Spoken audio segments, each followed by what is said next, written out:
Guys, this is Iamvanguard.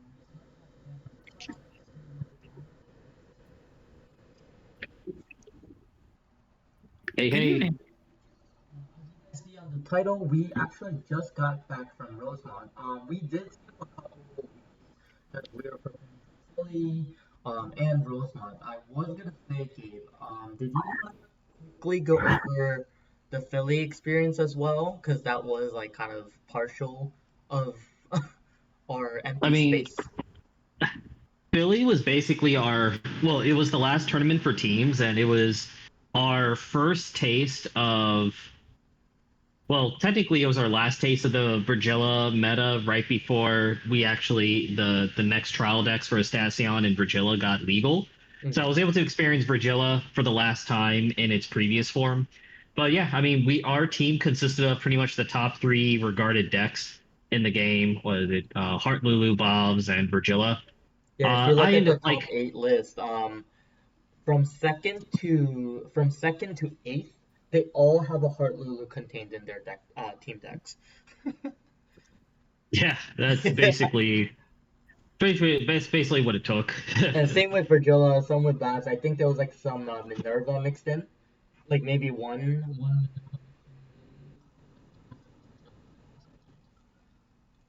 Yeah, yeah, something like that. One of our local players, Star, actually made second on that event, and then I guess our Team Blitz have also made top four in that event as well. So it was a pretty successful Yep. event for our area, just because it is a local area for us. So we can see more success in that part. Yeah, yeah, but I think we as a team went like X3 or something like Yeah, that, we won X3. and yeah, so Unfortunately, it was a pretty uh, bad result. Especially like my case because oh I was playing Babs too, so it was kind of disappointing on my case as well. yeah, but Rosemont. Let's talk about Rosemont. Yeah, so let's talk about Rosemont.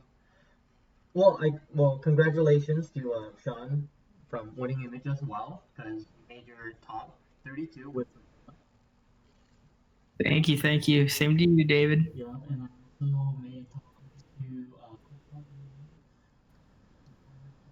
successful event for both of us. Unfortunately, Domino Paris did not gain any success this event, but he will do other events as well. Mhm.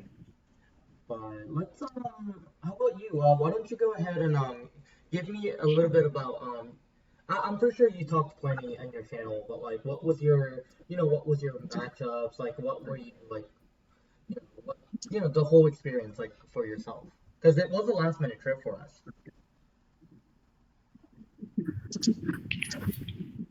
Uh, well, let's just start with me because I was the loser in this trio. I went X3.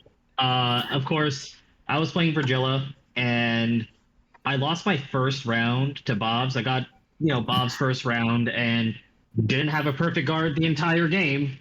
Like, I just needed one perfect guard. I survived, and I could have pushed for game, but, that's how it goes. And then just, I just kept winning, kept winning, kept winning, and then I got OT'd in the mirror match, so I got scammed out of that, and then I lost the very last round. Oh, But so you even went then, X3. I wasn't. I don't think I was gonna make it anyway if I won that last round anyway. So yeah, it was a dud for me. But whichever. That's all from me though. There's nothing more to say. Well, how about you, Sean? Because I know you were in the top tables like throughout the whole event. I first of all, I was really excited to go back to Rosemont. I kind of touch on this on my channel. Um, it just felt like an unfinished business kind of tournament for me because I finished 357th at the last Rosemont regional. And coming off that poor performance, I really I'm sure both of the people in this podcast could tell you, I really tried my best to lock in and kind of understand this game a little better in terms of how I play test, what I play test against, and who I play test with. And focusing on those three things, I felt really prepared, really ready to take on this tournament, and thankfully it paid off. And I started at table 77, I think, and then worked my way all the way up to table 1 and finished X1 after Swiss, and third overall heading into Top Cut. Nice. Good job. Good job. Thank you, thank you. I played Virgila. In my opinion, even though people will say it's meta, I really do like the deck, and I'm gonna play it as long as I can. It reminds me a lot of Vanguard and Royal Paladin, in terms of the 5 attacks, giving power to your front row, and being able to maintain advantage and create numbers that your opponent can't guard. This is kind of the main winning image that I kind of wrote out through the tournament as I beat. What did I go up against? Chris Rain round 1, Chronojet round 2, Undercover round 3, Prison round 4, Bofsagra, which was a world finalist. I was so intimidated throughout the whole game. Round 5, that was a close game. Y'all two caught the end of that game. What was y'all's thoughts on that? Actually, I'm still sweating thinking about it. No, that was an intense game. Yeah, a lot of key plays intense. that had to be made, and you did your thing. Yeah, that was nuts. Heart Luru round 6, and then fell to Bofsagra round 7 before losing to Orphist in Top Cut. The man, the myth, the legend. That was kind of my Rosemont run, just to knock it out for everybody. Yeah. Yeah, so I guess it's my go. I participated the BCS event with Heart Lulu. It was a deck that I originally was very confident to play from the beginning. I think I play tested a lot before the set came out. Like even before Philly, I was actually playing the deck, and last minute we decided to switch decks. And but yeah, so I didn't have a chance to play it at Philly, but overall, I got to play it at Rosemont, which was very nice for me because it is a deck style I do like playing. I think my experience round 1, I played against Sybilt. I went first. I just blew my opponent with the grade 2 rush. Unfortunately, I was never able to see what Sybilt did. I still don't know what the deck does to this day. D2, I played against the Baz player that Dave lost to. Very luckily for me, because I knew what he was doing to ball in my hand correctly. So that was kind of nice for me. But the Baz player actually changed pace on me, so it caught me off guard a little bit. Because he went second, but he threw all his grade 1s down to attack me. So I was a little caught off guard. But I think because he dropped all his hand, I was able to take advantage of it and just blow him before he can do anything as well. So that worked out very well. I think game 3 I played against another Bavs player, I believe. I think I hit an OT and a crit. So free game there.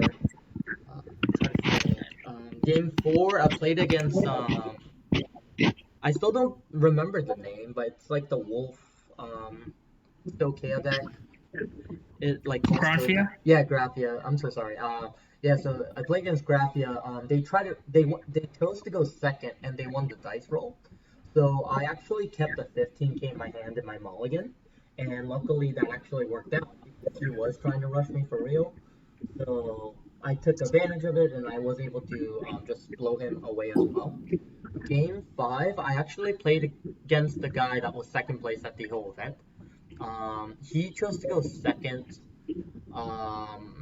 I made a misplay on my mulligan. When he chose second, I should have kept a 15k guard because that was exactly what I was missing for the game. So unfortunately, I did lose that game by a damage that I should have not took. So that's on me. So I lost. Round. Was that person playing Virgila? Sorry. Yeah, they were. Okay, yeah. I was just trying to give some context. Yeah, so Virgila. Game 6, I played against April, who is from Europe. She's actually kind of like the Baz player that you play. She's also world class. She's actually one of the best players in Europe. Pretty tense game. I got OT'd really early. It was a tough game because she was at 2, I was at 5 early game. Luckily, I drew into all my perfect cards, and I was able to just grind the game out, and then just force her into her last card in the deck. So I won that game. Last round was round 7, I believe. I finally got to play my first Heart Lulu matchup, mirror match. I did go first, so I lucked out on the dice roll, but my opponent, the Dark States OT, so I was getting pushed to 5 without a perfect guard. My I luckily hit a red OT and I was able to guard the last 2 attacks. So I just pushed him for game. So it was I did luck out in that last game as well.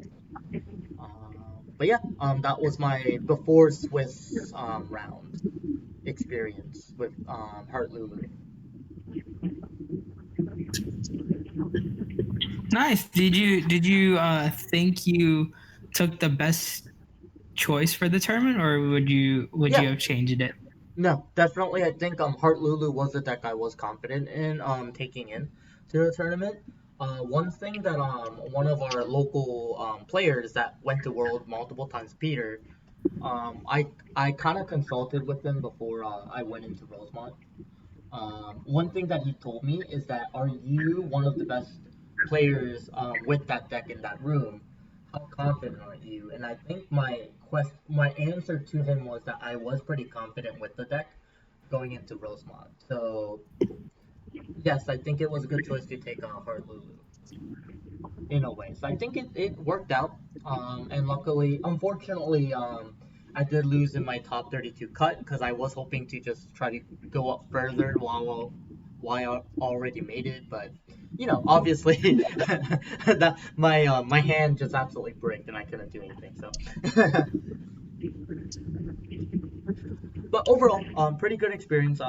For me, I was able to kind of hit something after that event because I think because I've never really went into top cut prior. I think I didn't know the feeling, but I think once you get that feeling, you already know what you're expected to do for the next event. So I think that was a good experience overall. Nice. But yeah, so the meta, I was gonna say there was a lot of weird decks in the beginning for me, but I think as expected, I played against Baz and Virgilla and Heart Lulu. Yeah. Yeah. I think Bushiroad, they actually did a really good job putting up all the deck lists. I think that's an underrated aspect and a surprise that we all got into the things. And speaking of the meta, the top 3 decks were Heart Luru, Bafsagra, and Virgila, with Minerva and Varga being rounding out that top 5. Oh, is the deck list already out in the website? Yes, sir. Ah, Varga was number 5. well, that's cool. Sorry, my phone went off. But no, overall, yeah. I mean, I really one thing that you were talking about was fun is that how well that took care of the event because I think one that was something that we were all talking about is like we were surprised how fast that the event went through. Yeah. No, the Bushy Navi is the best thing to ever happen to Vanguard. I felt like after every round, they were just like, hey, we need you to submit. And then after they were done submitting, 5 minutes later, guess what? We were in the next round. I think they did a really good job kind of keeping it moving to the point where I honestly felt like we had no breaks until deck check and top cut. Yeah, They that save. was They try to save. They try to save all the time so that they can have time to deck check everyone. yeah. Yeah. It was funny because deck check actually almost took like 2 hours, I believe, right? No, well, maybe It took a while, maybe like an it hour, took like hour and a half. At least. or it felt like it. Yeah. Well, I got done early, thankfully, because I was seated 3. So Okay, like I was done with deck check like within 30 minutes. yeah, deck Um, check was another nerve-wracking experience. yeah, and for those of you who haven't been in deck check, because it was my first time being there, you're not allowed to touch your deck. You're not allowed to do anything except lay it out in the order that it's in the deck log. Um, and what they do is they double check to make sure that every card you put in your deck is the exact same card in your deck log. Yep. One of the things that I learned that they checked for, which I didn't think was true, but I'm glad I stuck with it, was they track your energy token. Like, what do you keep track of energy with? And I just used the one from the trial decks to, yeah. That was interesting. And Oh, if you pass all you're that, talking about the then little token thing that they give you? yeah, Yeah, yeah, those are and good. then if you pass all that, that's when you get your marker in Perfect Guard. Yep. Yep. Yeah, actually, speaking of the prizing, I think the prizing is a lot better than last season because I remember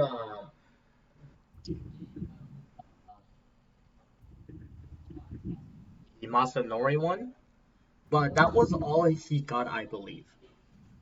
Yeah, thanks for reminding me. Yeah. I'm like, yo, how do you get these perfect guards? That thing is like worth more than my Masanori energy generator, and then you get that on top of it. What the heck? And your deck list, and you get like posted on the website, and featured on it. Like, what the heck? I wasn't on there. Hey, I sent it to all my friends. I was just like, get F nerds. I walked. I crawled so you both can fly. Yeah. He was the sacrifice.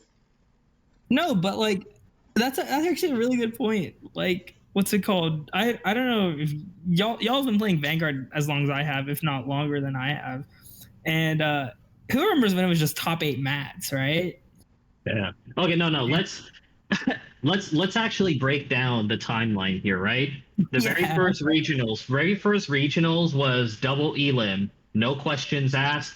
You lose twice, you're out. So no X2 cope. And really, that didn't even matter because it was top eight only for the longest time.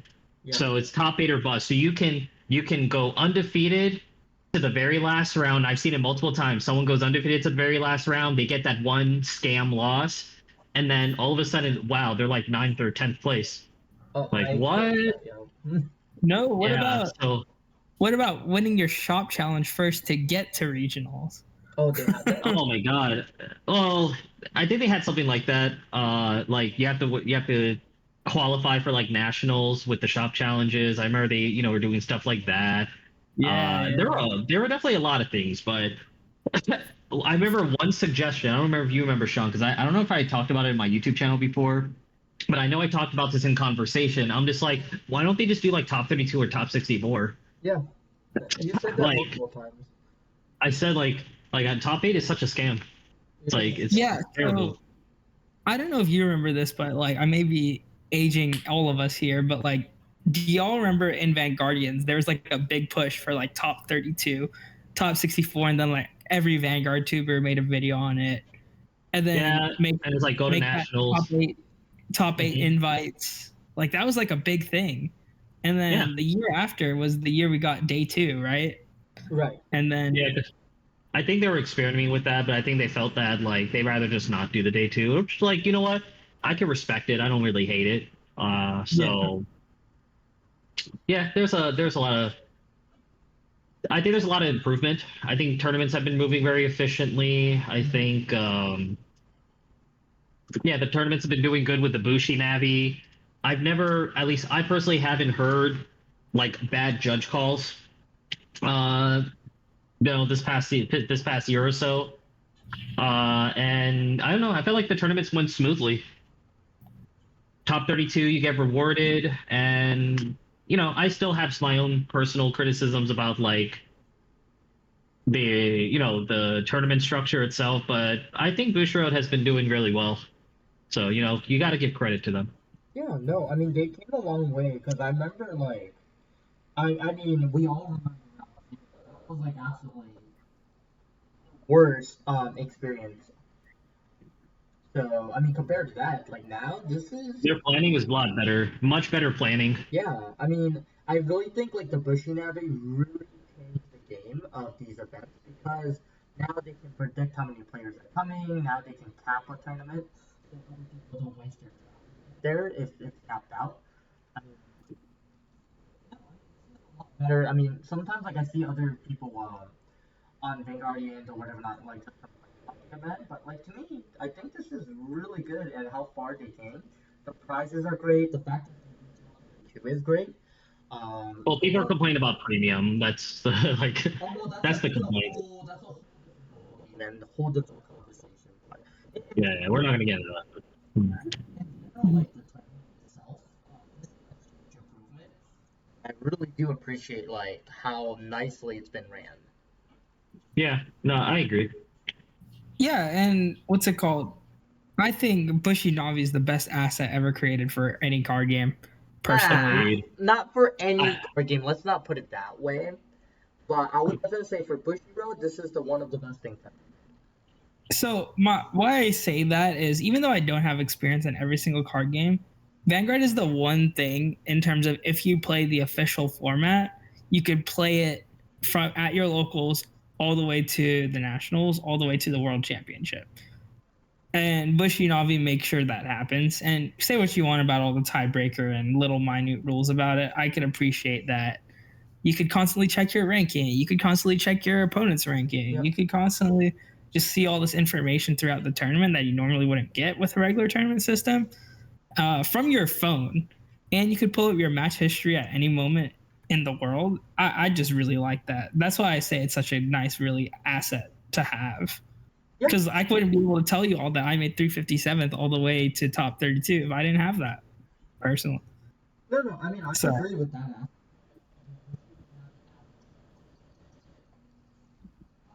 I always try to best in the world, or it's the GOAT. Those are type of words I try to avoid. Just because we just don't know it and we haven't explored it. So I just, I try to be careful with those type of words. Yeah, that's fair. That's fair. But you know me, it's broken. oh, good. Yeah, no, it is good though. It is really good. I really enjoyed it myself too. So. Yeah. No, I was really impressed by it. Judges rock. I'm sure a lot of them crossed over from last year to this year. One thing that I thought we were all sleeping on this weekend was how good like the venue was. Like, I think Rosemont's such a good venue for sure. Well, they got an actual convention center, so like, yeah. Not like Houston. Yeah, because I think now like they got experience that they pretty much have they have it all mapped out with what kind of building they need for the capacity. And let me just say that, shout out to all my New York people that we've all known and learned from the years. But man, I actually like that it's in the Philly Convention Center. I don't have to drive all the way down to New York. I mean, or up to New York. I can 100% relate. Nothing wrong with the people there. I think the people there are cool and everything. I definitely have a very long history with many people there. But like us meeting in Philly in that nice convention center, so much more convenient. I love it. I think that's better. Oh yeah. Absolutely amazing. Yep. Agreed. Oh, the Philly marketplace. Oh yeah, it is so good. I had it. I went there one time. It's probably one of the coolest spots. Like the fact that it's right next to the and they have a lot of nice hotels.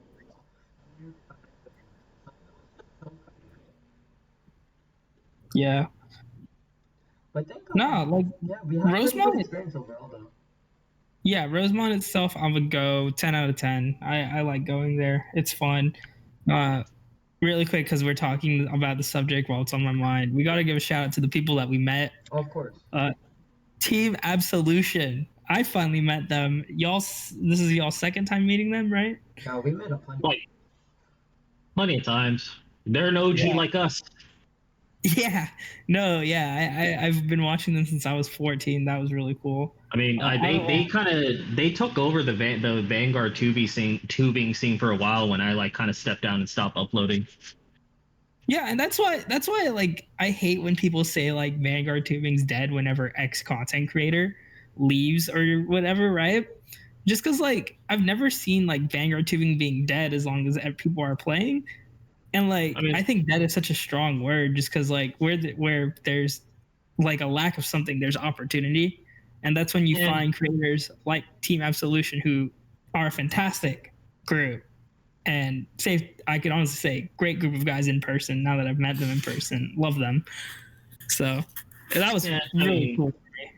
Yeah, no. I'm happy for them. Braxton he was able to experience his first like top in general with his team, and then he got his individual top as well. So I was very happy for him. Yeah, that's awesome. I agree. or Outer Orange. It was cool seeing her again. Yep. Oh yeah, I played against her. Oh, Yeah. you played against her? Yeah. Yeah, I got You beat a I got mirror. paired up. Yeah. We had the mirror. Who else did we meet? We saw. Commander I played against Jaime? Oh Robbie. my God! You weren't gonna say Commander Jaime? No, Jaime, best for last. That's my boy. Jaime's a given. Yeah. No, played against Robbie. He smoked me in premium. Entropy Vanguard. Finally met him in person. I know he's more kind of on the newer side for y'all too, but I love Entropy Vanguard. He's one of my favorites currently. So Yeah, I he's think really it worked. cool. Yeah, Yeah. yeah, yeah. And then of course my boy Commander Jaime, which I ditched him to hang out with y'all at the beginning. I felt so bad because we got a deep in conversation. But no, always see Jaime is awesome. One of his It was good seeing him. one of his buddy actually made first place. Alan. So Yeah, congrats Alan. to him actually. Yeah, with his team Armada. Armada. Yes, sir. I don't know. Alan thought I was playing Heart Lure the whole tournament. Because I told him, because I brought my big stack of plant tokens. He was like, there's no way you're Man. actually just playing Virgila. And then shout out Yeah. the two people in this call, Domino Paris 21 and Iamvanguard, because they are awesome.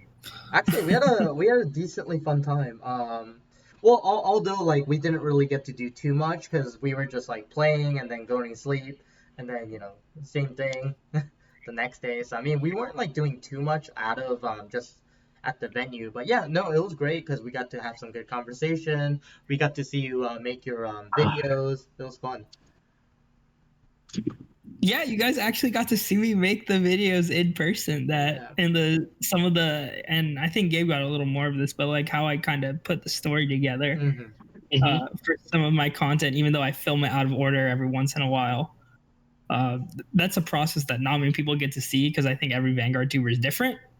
But no, that was a really cool experience, especially getting to share what people will see sealed only episode 4 and some of the hype behind it. And how excited I got. The nice thing about this event for both of us is that, well, one, now both me and Gabe are not considered wash anymore. You were never washed. But No, second, we still wash. yeah. And second, Vanguard content creators, do you know how to play? Shout out Entropy Vanguard, highest placing Vanguard tuber. Because I remember there was a lot of comments like elsewhere saying that Vanguard tubers don't know how to play, they just are making content. So yeah, I mean sometimes like I don't disagree with the fact, but at the same time I think we do have to have a decent knowledge to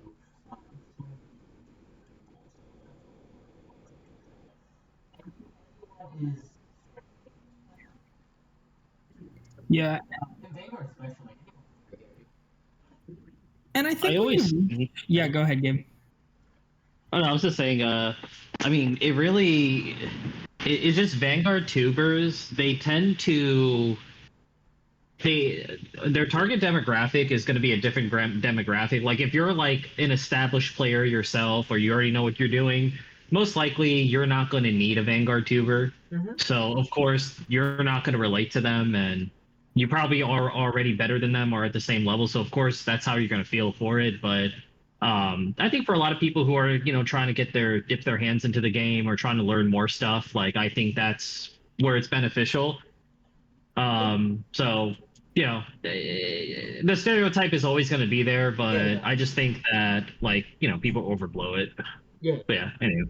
Well, yeah, we're not washed. Not washed. No, we're 100% washed. Hashtag not washed. I can't. Hey. Hey, all I'm saying is there's 3 energy generators in this call, and like how many friend groups of 3 could say they have 3 energy generators? So Man, we're not. Unfortunately, Virginia is not the conversation. Virginia players are pretty competitive. Virgila players? Yeah, thanks. Yeah, Virginia players. Virginia players. Yeah. No, but I was about to say like Vanguard tubers are essential to the growth of the game. And I think when you like David said, when you reach a certain level, everybody's kind of the same or a little better or a little worse, whatever you want to say. And I you would just say play. that though. One thing I've been recently learning, because I'm actually helping one of my friends, Max, try to get better at the game because he requested so. So I've been just watching his game, and if I see anything, I'll point out like, oh, hey, why did you make it this way? Like, I'll give him some guidance.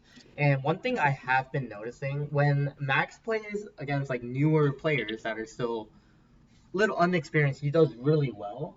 But then, like, if he plays like a high level player, like that's where he struggles a little bit. And I feel like that's like where you can kind of see where there is some differences in players, and I think like that's like where you can tell like, oh, some players are a little inexperienced, a lot of players are good, like whatever not. But I definitely think there is a scale, but I think that scale isn't that much different. Like it's like little differences is what I can say.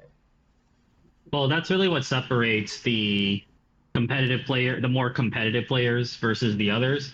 Because as I always talk about, or we always talk about in conversation with like regionals, if you're looking at, let's say, 7 to 8 rounds, if you're playing a good deck, you're probably just gonna win naturally, like maybe 3, 4 games just off the merit of your deck. Right. You just have to press the buttons correctly, and then you're gonna probably scam. You're gonna get scammed. You're gonna scam someone else probably, with the variants. But then there's gonna be like those key 2 to 3 games that make the difference of topping or not, where you actually have to make you as the player. It's under you, the merit of you as the player. And oftentimes there are very key micro decisions that are made that not many players in those respective positions would make. Mm-hmm. Because yeah, I mean that's really the key. And the more that you would kind of expand out and play with different people of different levels, like there are going to be different things and different lines of play that you're going to end up seeing that maybe you wouldn't see before.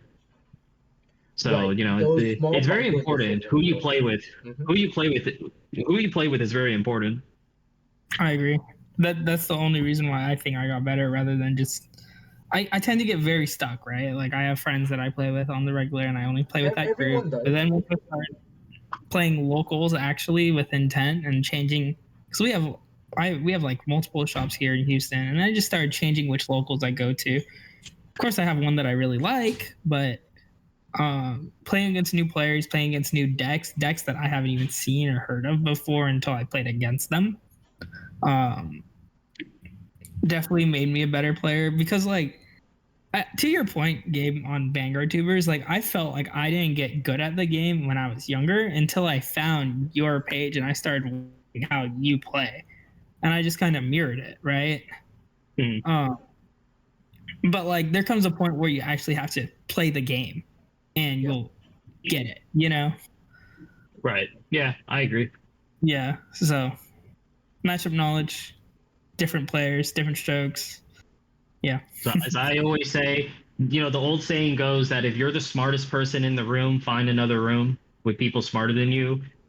Metaphorically for Vanguard, if you happen to be like the best player in the room, try to like, get yourself into another room with better players. Not like to demean the people you play with, but it's more like if you want to expand, if you feel like you hit a plateau with one group you play with, try to like, reach out to a network with other people Yep. of different groups, and that's how you get better. Like LinkedIn. Like LinkedIn, with bogus, stupid posts. But anywho, No, I agree with like that logic. LinkedIn, Yeah. they can over trigger you. funny. I do believe that when you hit that, I'm gonna say like your cap, like that in your group, if you're the best player, I don't necessarily think that's a good thing. I think you always want to search for different type of players to play with to improve your skills, and I definitely think that that's the one thing that will change between a normal player to a good player to a better player to the best player is to keep challenging yourself. Yep. Because if you get too Exactly comfortable right. where you're at, I feel like that you're just gonna get redundant then. Just kind of be like, oh well, I'm already good, so I don't need to practice. But then you go to big tournament settings and you realize like, oh, I'm not that good. Yep. Yeah, That's no, when the I got. reality hits. And No, luckily go ahead, for Gabe. all three of us here, we are in an area we have like really good players in our area. So I think we're actually very lucky that one, we have a lot of locals, but two is that we have the players that have going to regionals, regional tops, or even like world experiences. So that's just like really luckily for us as players to grow. But Yeah, Yeah, and that's one I thing we're agree. all. and then I will Yeah, for sure. I know Gabe forgot his deck and he didn't play premium, but me and Sean did play premium in day two. I know Sean went almost all the way. Like he No, was he like beat right Shaq there. twice. What? Yeah, you were like right there. You just had to maybe win that one game and you would have been in the higher tables, right? Dude, You holy crap. I feel so annoyed because like I beat all the meta decks and then just lose to Rogue. How it be, man. That's how it be. Hey, No, but like that premium. goes to show you that I prepared how I should, but did it, you know? Like for Yeah. standard, I know how to play against everything because everybody plays it. But for because I took a break and got into Vanguard again with premium, there's a lot of decks that I overlook and just know what's topping and what's out there. Like beating Ezreal beating Shout Loop twice. Like I know how those decks work. But yeah, I will say though, losing to Grand Blue in what probably could have been my playing game, um, was insane because that was probably one of the highest skillful matches I've ever had. I don't know if y'all saw a little bit of it. Um, I had to go deep in the bag for my strides. Like I actually like was very timing all my strides carefully to make sure that I get the best possible outcomes. And a lot of the cards that I don't use typically in my deck got used. So yeah, that if I was to play the tournament again, I think I would do a lot better. Just because now I know how to really unlock the power of my deck. Yeah, Oh, for sure. And for sure. I and don't we were doubt that. talking about it in between rounds too, right? Like I don't know if you guys remember, like, oh, if I run into this deck, I should do this. Yeah. And lo and behold, guess what? With the round we talked about Shout Loop, I did the strategy and I won. Yeah, Yeah. Like, there you go. because I think um, before the tournament started, you literally asked us like, "Hey, what does the deck do?" yeah, yeah. No, I own the deck. Like I own the pieces to build it, but I've just never touched it because I don't feel comfortable playing it in the tournament setting. Is Just That's it because, fair. you didn't want to get punched in the face, or no, out of Orange, I'll never forget this. This is my favorite BCS memory. Out of Orange goes up to me and she sees I'm playing Revenge. And she says, "You're committing to the bit." That's funny. Yeah, no, because what's it called? And what made it even funnier is like she posted the picture of me and her trading. She goes, "OMG, is that winning image?" Like the comment section. Yeah, no, but I will never. I can't not play Revengers. I mean, I'm too in, and like learning a whole new deck in premium is just way too hard. So, It is. um, but the highlight of that Sunday to me was finally being able to watch football with you, Gabe. Yeah, yeah, we're watching football. Yeah, like Let's go. Let's go Denver Umas. yeah, and the Texans freaking destroyed the Ravens. So all is Jeez. well. That's all I got to say about premium. for me, I just think I was really inexperienced with premium because unfortunately I do not play premium as often as standard. So I'm gonna put it that I definitely don't have the experience. I lost two matches like I should have not lost to. There was the one unlucky game, but obviously like I could have performed a little better if I knew my matchups. So I think I do want to experience the premium a little bit better, just because I think playing other matchups will give me a better leverage. But I did drop at X2 early because I was like, well, I'd rather drop now than later.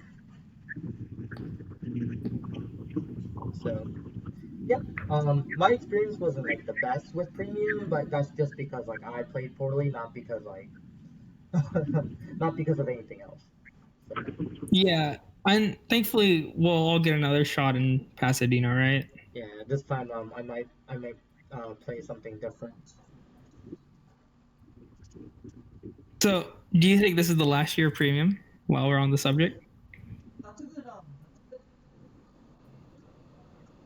your all stuff. I think that they are gonna continue premium because the thing is that they need something other than standard for worlds, and I think that there's no other better format than premium to put in that slot. That's just my thought process. not buddy fight format. I'm just kidding. No, Lord. no, no. I will not approve. Gabe, what are your thoughts?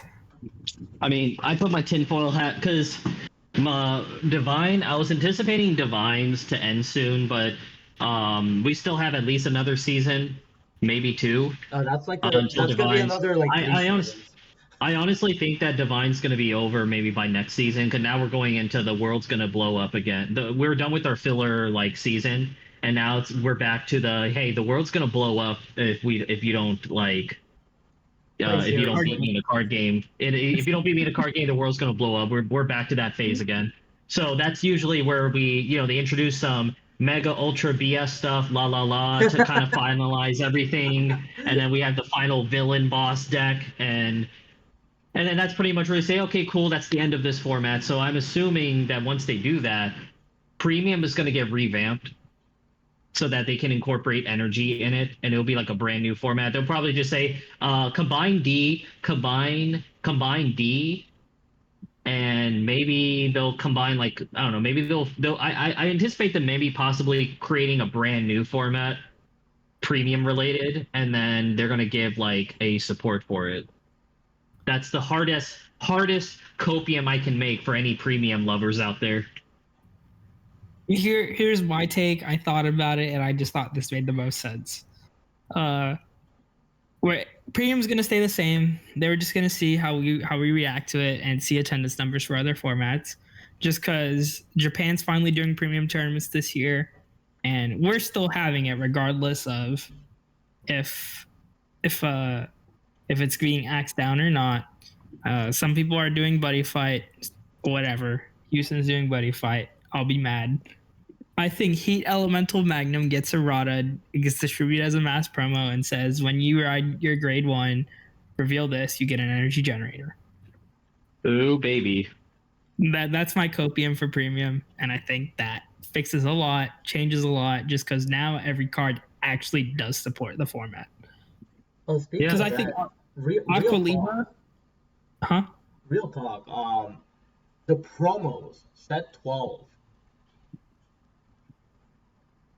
yeah, ridiculous. Thank God Saragon's getting reprinted. So good. It's like a Keter. It's like a Keter set. There's like 3 good cards in that promo list for Keter. I'm just like, that's ridiculous. So, Yeah. yeah, no, ridiculous. And then yeah, I mean overall, like I just don't really like the other formats that they do for the Bushy Road events. Like the Lyrical Cup was definitely one of them. And then the Buddy Fight is another format I really don't like that they're doing. So, I don't like how Buddy Fight comes out the day before Houston, and there's Buddy Fight tournament that Sunday. Yeah, that's gonna be fun prepping. Fun testing, nerds. Yeah, you're gonna blind test. You test you play based on feel. Draw, charge, and draw. Final phase. Next. Well, I think basically what's gonna be the good and bad thing about that kind of thing, like when the set comes out and you have to play it the week of, is that the good thing is like if you are one of those players that actually put effort in playing your stuff ahead of time and know what you're doing with the deck, you're gonna have a huge advantage. But if you're not one of those people that play test ahead and like to use the actual physical cards only, then that's gonna be your disadvantage in those type of tournaments. But I'd like to push back on that idea, David, in saying Cardfight Vanguard is built on standard and premium as of right now. Mm-hmm. And if you're not playing standard or premium, it's not real Cardfight Vanguard, and that's why I won't be playing Buddy Fight until I do. Like, that's just how I feel about it. I'm pretty upset about it if y'all can't tell, but No. I mean, I agree. I mean, I'm not very happy the fact that they are doing those kind of things as well. But unfortunately, us as a player, the only thing that we can do is leave feedbacks. Yeah, and I'm gonna speak with my attendance. I'm not gonna make a big scene about it, but yeah. I mean, Buddy Fight, if it wants to exist, I just don't want it to be like the meta thing, and then it ends up taking over everything. Like, just I don't know, because right now in the world of card games, right now, like if you look at Magic the Gathering, there's a lot of collab decks going on, and I know a lot of Magic, old school Magic players hate it. You know, some people love it, some people hate it. So it's a lot of weird predicaments. Yeah, I think it's because without the collabs, it's really hard for the games to, kind of pre-exist. I think it's also like they're just trying to bring in different audiences. Right. It's like they want to pay Is this because they want to? It's like they want to have a way to celebrate Buddy Fight's like 10-year anniversary of being announced or whatever, but they don't have a game anymore to kind of to look at. Yeah, they don't have a game anymore, so it's like, well, how can we try to commemorate them and celebrate them? Hey, what's attached to the game that we try to draw people from anyway? Yeah. I mean, that's really the main logic. I like it just looking at Boucherod's perspective. Yeah, and it's smart business. Like, you know how the NFL's been pushing flag football, same concept. God, stop. Or pickleball. Yeah. Oh God. No, but like it's that cross pollination that they're going for, especially because they own that IP. Like, no reason not to. I just don't like how the release lined up and how it meshes with the official World Championship qualifier. Yeah, that's just weird. Buddy Fight won't be included though, right? In World. Exactly. Yeah. So it's like they're only doing it to promote their game. They're not like really doing it to like use it as a world leverage. Like, oh, you can participate this like for Worlds. Like that's a whole different category. So I mean, that's what I'm saying. It's like I feel like that these like once again, like going back to the same thing that we are saying is that honestly they should just keep it as standard, premium, and then they should run these as a side events. So whoever wants to participate in the Buddy Fight side event, then they're welcome to go over and participate. Yeah, and I will say, like, looking ahead, the next BCS is Mexico, right? I think Mexico. Let me double check this because I do want to get this point right. I don't think Mexico has a premium, right? We'll find out. Okay, it's up. Let me pull it up. I can just use the website link they gave me. Yep. So we do get so they have standard and premium. So one thing that is making me very, very, very intrigued is that we do have the English specific strategy presentation before the next BCS. For all we know, they could announce premium is everywhere because of the outcry from a lot of players. Well, so I don't think they would switch an event that already is scheduled, though. If you know what I mean, is like they have the they have the schedule set, so it would more be like starting the next event we will only do premium and standard or standard and premium only type of announcement. If they that's what I'm saying. Like the next strategy presentation is before the next BCS. Right. You're talking about the Mexico Yeah. one. Yep. Yeah. It's before that. So, and they already have standard premium. Houston's at the end of November.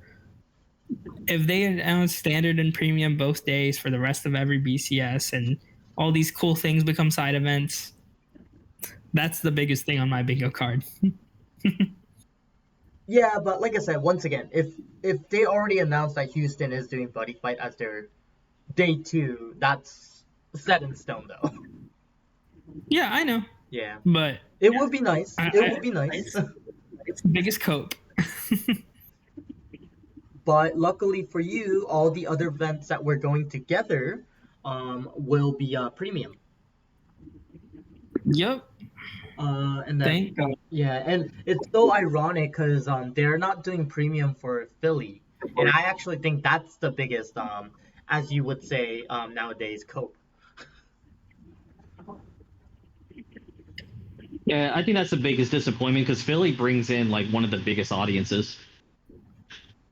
Also, Philly's like in the middle of like other areas that have Vanguard too, and it has the most premium players centric to Philadelphia. So Yeah. So I just think it's a little weird that they are purposely like not doing premium at Philly. But once again, like they did this like last event too, because they did that Lyrical Cup. So I don't know if they're like purposely doing it so they can kill the format. But yeah, I don't know. That's just some of the thoughts I have. Because that feel like places that do have a lot of premium audience, for some reason they've been like not putting premium at those events. Houston, Philly. We're trying to promote.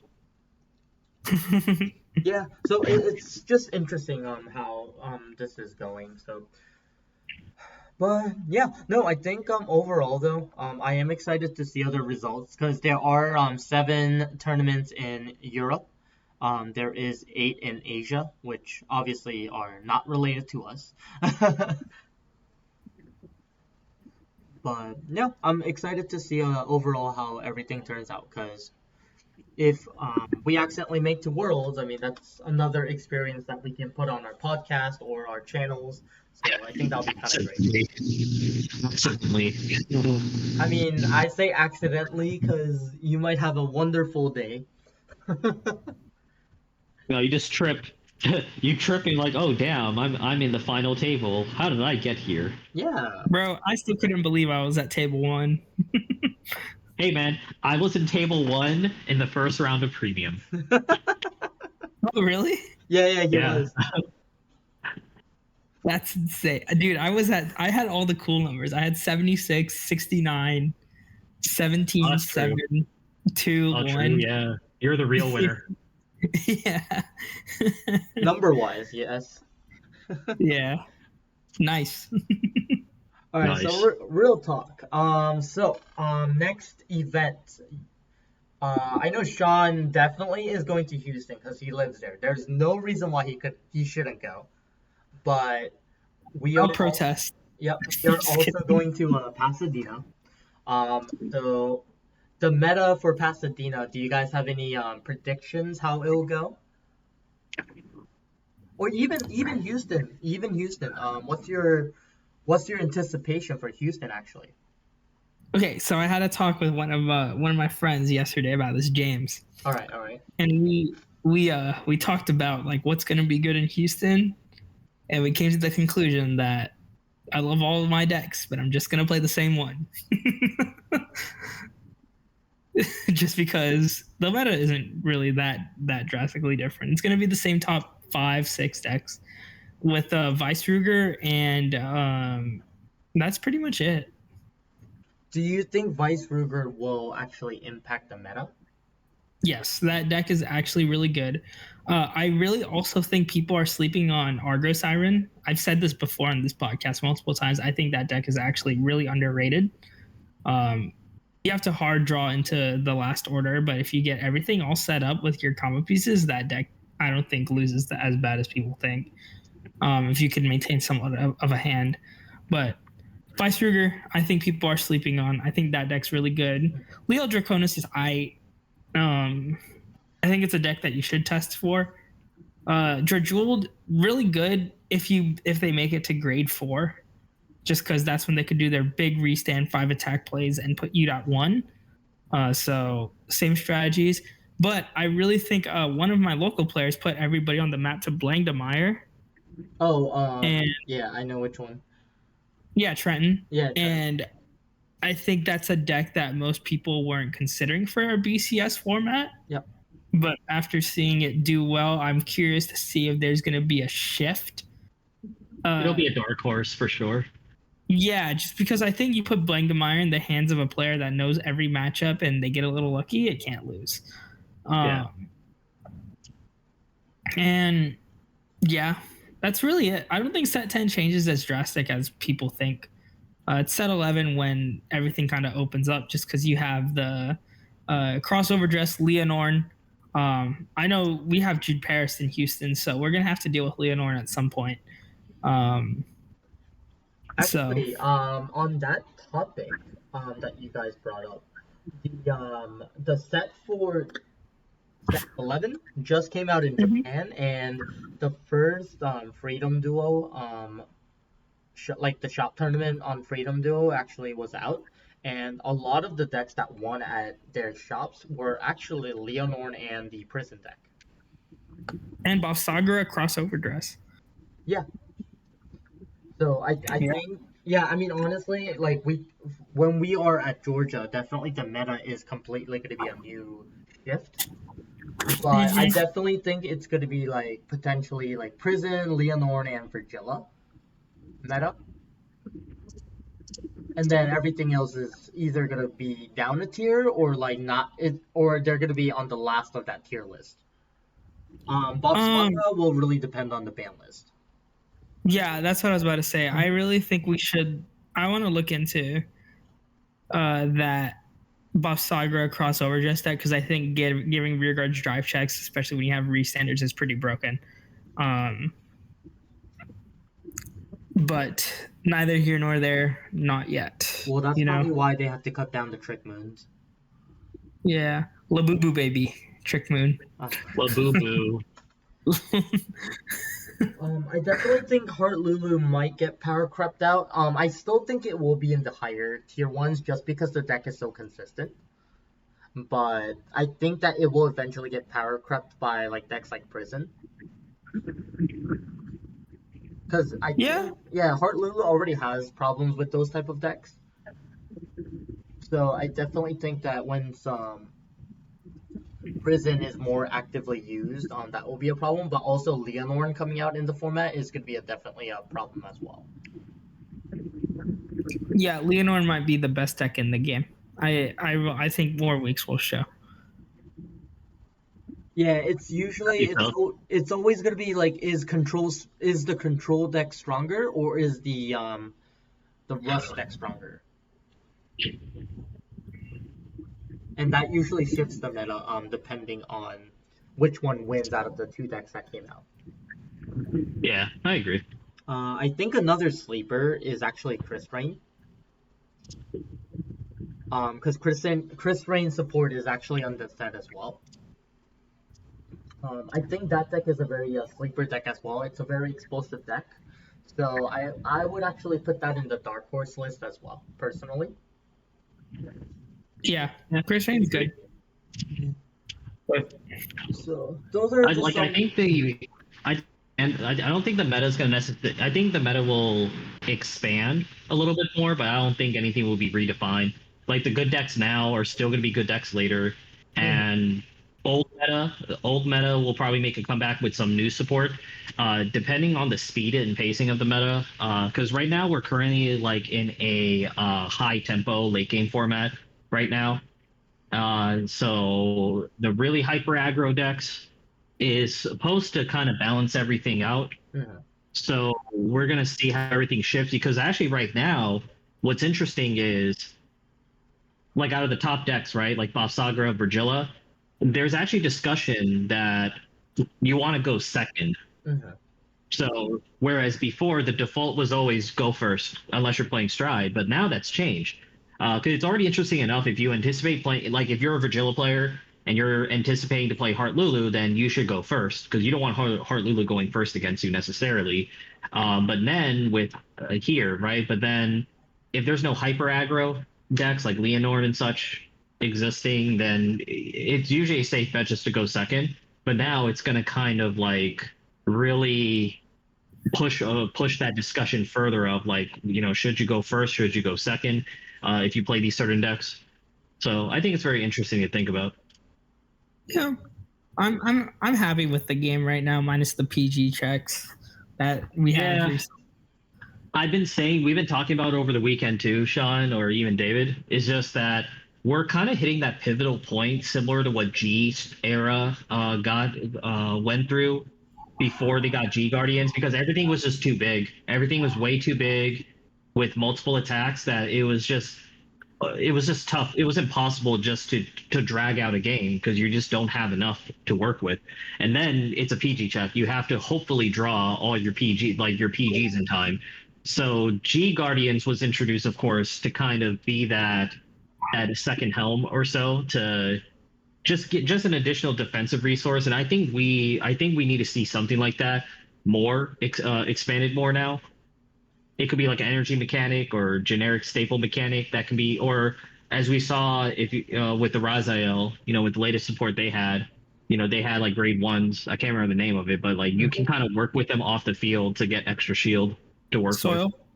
Yeah. So, there should be some sort of that. Yeah, there should be something like that, you know, like Dark States can have, if this is in the Soul or Bind Zone, you can call it out to Guardian Circle, get +5 shield, you know, something like that. Keter already had that. Stoicheia, obviously, drop zone or check top like drop zone. You know, it could work off the drop zone or something like that, or check top bot. Work from drop zone call, and then I don't know, pay a cost, check top 5, call a card to Guardian Circle. You know, something like that. Like there needs to be something. Or they could explore the triggers more like they did with the heals and the fronts and the draws. They definitely could. They definitely could, because crits right now, like crits are actually the worst effects triggers, because they are useless. So most people actually just run vanilla triggers, so at least they can get the 5K. I do. Yeah. Well, actually, no. I don't think the crit. It'll be really funny though to see the crits get that treatment, because then people with their Bang Dream triggers, they have to replace them. Oh, true. Like ha ha ha. I don't think they'll do that, but you know, the heal trigger, like you said, Sean, I think that could be something. It could be in the triggers. It could just be another mechanic that you add in to maybe a new energy generator. Maybe they'll just give us a new energy generator that can give us an additional ability. So it won't have the pay 7, draw 1. It could be like pay 5 energy and give your Vanguard plus 5K until end of turn or some crap like that. Actually, that would be kind of cool. Like the energy generator, because I remember people were calling me crazy back in G era when I said, look, they can use the Stride deck as a defensive resource. I remember talking about this. And you know, the energy generator right there, right now, the energy generator as it stands outside of crests, it's very vanilla, and I think it's due for some addition. So I think now they could just change up the energy generator, make it nation specific, you know. Like I said, it could be like a range of things, like pay 7 energy to gain +10 shield, pay 10 energy to like gain +10 to your Vanguard till end of turn, you know, some crap like that. Yeah. And then there'll be like decks that can abuse it, I guess, but I don't know. Or blitz orders. Yeah, it could be a quick effect. Like blitz orders. Blitz orders are very difficult because there's already blitz orders now, and we're stuck with the limit of 1. I like the idea of the Persona Shield, but I just don't think it's as much of a hit. The Persona Shield cyclers, they kind of remind me of Quintet Walls. If you guys remember Quintet Walls, like people thought like, hey, that's not bad, and then people realized, yeah, this sucks.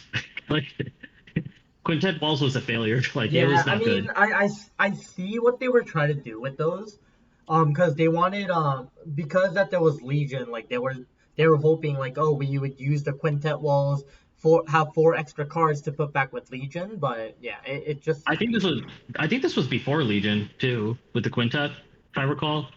I think this oh was yeah, like yeah, during like yeah. It was like Limit before Legion. Yeah, yeah, you're right. because they wanted a way that you can guard big attacks with just one card, basically. But then the problem was like it was still random. It wasn't too reliable, and then the counterblast was way too expensive for most decks. So people just didn't bother with it. It wasn't like really worth it to people. I mean, Perfect Guard is a easier way to just Yeah, nullify defense. Yeah. I'm already calling it right now. We're gonna get new starters, new ride lines for people. The new starter is gonna say, pull out this new energy generator. Because again, we're gonna be in that. We're gonna be in that beat me in a card game where the world is destroyed arc. So they're gonna give us some nice gangster things. We're gonna get some gangster stuff. They're gonna revamp some stuff. You just watch. Yeah, I am looking forward to towards the new season. I actually think Vice Ruger is definitely going to be one of the main things that is going to run, just because of what the theme is going to be. Yeah. So that Part of me wants to get it just for that is reason. definitely going to be the sleeper. Yeah, I kind of like. Actually, how much is that deck? Huh? Sorry, Yeah. go ahead. No, I was thinking about getting that deck. It's a Yeah, good no, deck. but they already kind of said who the main people are, right? Next season. Not yet. Yeah, they did. Chris Rain, Varga, Oh, Vice Ruger, Raziel. God, who was the last one? Oh, Drajuld. Yep. Chris, right? Yep. Yeah. That's like completely. She didn't really do anything. Same thing with Now. Yeah, now was the guinea pig for all the other decks. No, they had to put Now to the side. I'm like, all right, man, you're gonna. I was like, all right, people. We're gonna save you because you are thirst bait. People will buy everything. We can't do it all at once, though. No, I'm buying a pack of sleeves just to hold, just because of that. Hey, yo. Yeah. No, but next season is interesting. Like right now, the BCS is definitely hyped as well. I think the game is at a very good state. But like you guys said, that I think right now just there's some like game mechanical problems. So There just needs to be. I think it could be easily solvable. Like I said, I'm already calling it right here. Stamp it right here. They're gonna do something with the energy generator that will add a more like depth to the game. Just I'm calling it here. We're gonna see it. yeah, because I think I'm adding the additional energy mechanic, like you said, will definitely throw in some like better resource management. So I think that can definitely increase the game, just like what you have to do and stuff like that. So I'm definitely looking forward to that too, if that does happen. Yeah. Oh, for sure. But yeah, I think overall, me and Sean had pretty good experiences. Gabe will have his good experience in Pasadena, so hopefully, we all will in Pasadena. yeah. And I would say definitely will. I think the announcement soon, so we'll definitely have stuff to talk about as we go throughout the week, and we'll try to get back in our pace with the podcast. I think we were just a little busy preparing for tournaments, and then we just ended up not doing it podcast because we wanted to make sure we do well in our BCS tournaments as well. For sure, for sure. But I think this is a good stopping point here, and kind of save the rest for other series that we are gonna do. Let's start off with our shoutouts. How about we go with Sean and Gabe, and then I'll go last. Shoutouts to all the people who met us. That was so sweet. People who came up to us, recognized us. So grateful. So much fun. Shouts to all the Vanguard tubers. Commander Jaime, Outer Orange, Entropy Vanguard, Team Absolution, Robbie. Did I miss anybody? Yeah. Shouts to all those. Shouts to my friend James, always getting me back to the game. And shouts to these two, Domino Paris and Iamvanguard, always thankful at the top Vanguard with these guys. You can find me winning image. Then, shout outs to all the Vanguard tubers out there keeping the game alive and well, and all the peers out there, all the OGs, all the washed up OGs like us, who are continuing to play this game and enjoying ourselves and not letting age be a factor and just simply enjoying a damn hobby.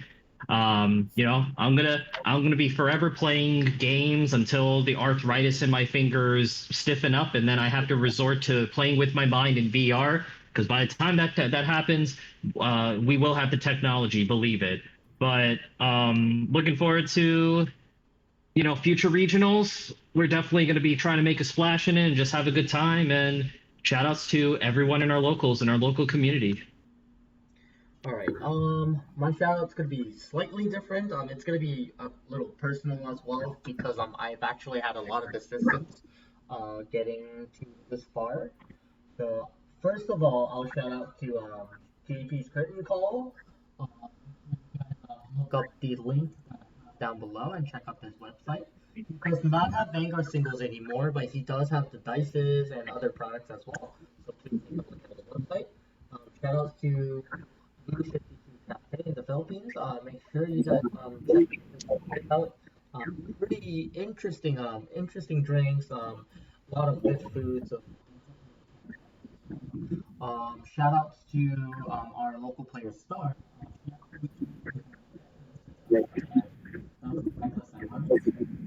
Shout out giving me a text session. Local player as well. Also same thing, helping me consult and shout out to Pro in Georgia. Same thing as well. Yes.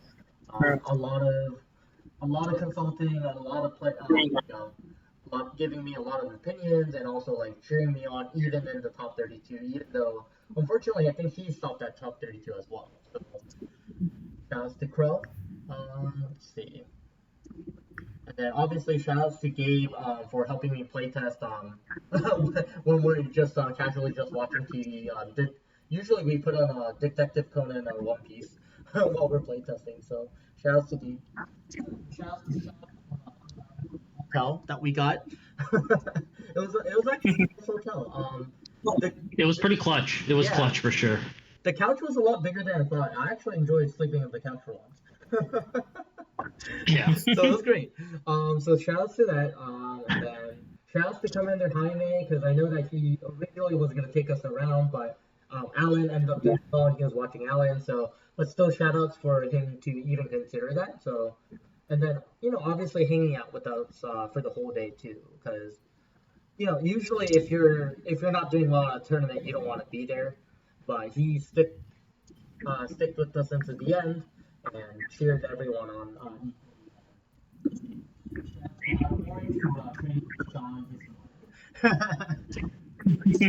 Let's go. Yeah. Let's go. And then yeah, shout outs to Braxton for making the stop as well. So congrats on that. I'm trying to think if there's anything else. Shout outs to Alan that made first place. I know that you are a subscriber to my channel, so this is Thank you, Vanguard. yeah. I've actually never met him in person, but yes, shout outs to him. Trying to think. But yeah, overall, thank you for everyone that was at not Georgia, Rosemont, for a wonderful event. But that's pretty much it for me. Oof. All right, well, we'll look forward to the next series, and thank you for listening.